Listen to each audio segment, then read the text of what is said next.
Roller bandages are commonly used to hold dressing in place, apply pressure to control bleeding, protect a wound from dirt and infection, and provide support to a limb with soft tissue injuries, for example, strains and sprains.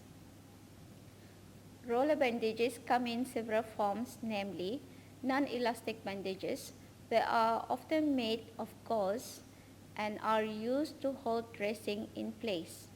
Its loose weaves allows good ventilation. However, it cannot be used to exert direct pressure or provide support to joints. Self-adhesive support bandages are used to support muscle and joint injuries. Pin and clips are not needed to secure this type of bandages, while elastic bandages are used to give firm and even support to injured limbs. Roller bandages also come in various sizes. They are usually half to 12 inches wide and between 4 to 10 meters in length. Small areas such as fingers require narrow bandages of approximately 1 inch wide. Wide bandages, 4 to 6 inches, are more suitable for large areas such as legs. It is better for a roller bandage to be wide than too narrow. Smaller sizes may be needed for a child.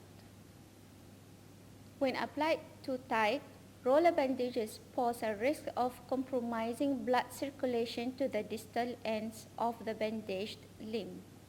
Therefore, the first aider must take measures and precautions to ensure that bandages are not applied too tightly.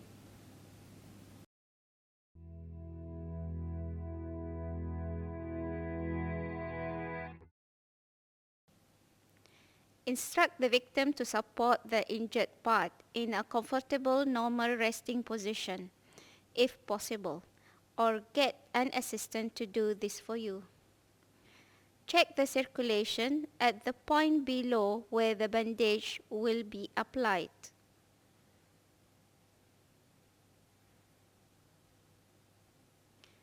Hold the bandage roll in your dominant hand and the tail of the bandage on your non-dominant hand with the roll facing upwards.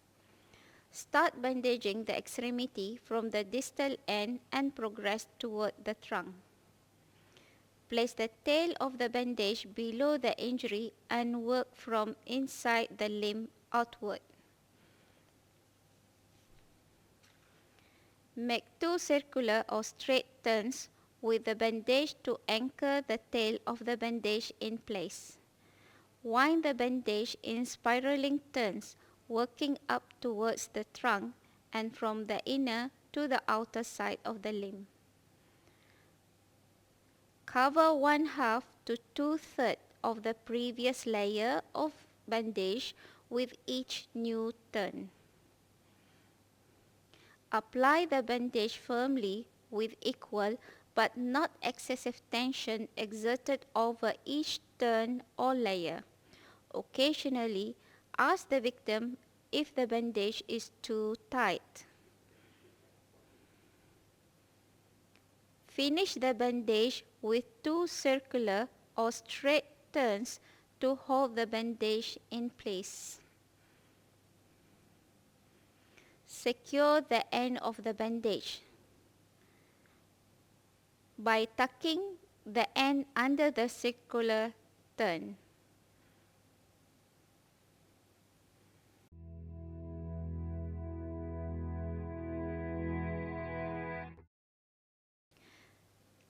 Check the blood circulation to the distal limb before and after bandaging. Apply pressure by squeezing the nail bed for 5 seconds. Release the pressure and note the time it takes for the nail bed to return to its original pink color. Take note of other signs of compromised blood circulation. Loosen or reapply the bandage if capillary refill time takes longer than 2 seconds or with any signs of poor circulations. Check the circulation every 10 minutes.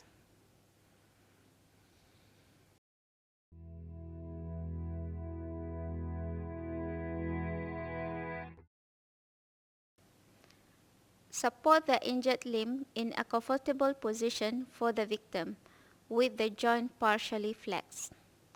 Check the circulation at the point below where the bandage will be applied.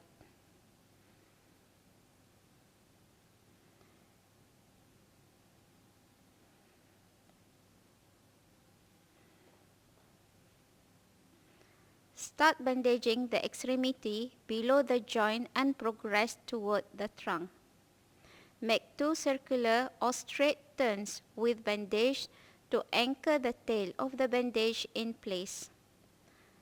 Tilt the bandage toward the joint diagonally and wrap the bandage around the limb. Make a diagonal turn back down. Continue to bandage diagonally above and below the joint in a figure of 8. Increase the bandaged area by covering about 2/3 of the previous turn with each new layer while working up towards the trunk. To finish bandaging, make 2 circular or straight turns around the limb. Secure the end of the bandage by tucking the end under the circular turn. Check the circulation status beyond the bandage, then recheck every 10 minutes. If necessary, undo the bandage and reapply it more loosely.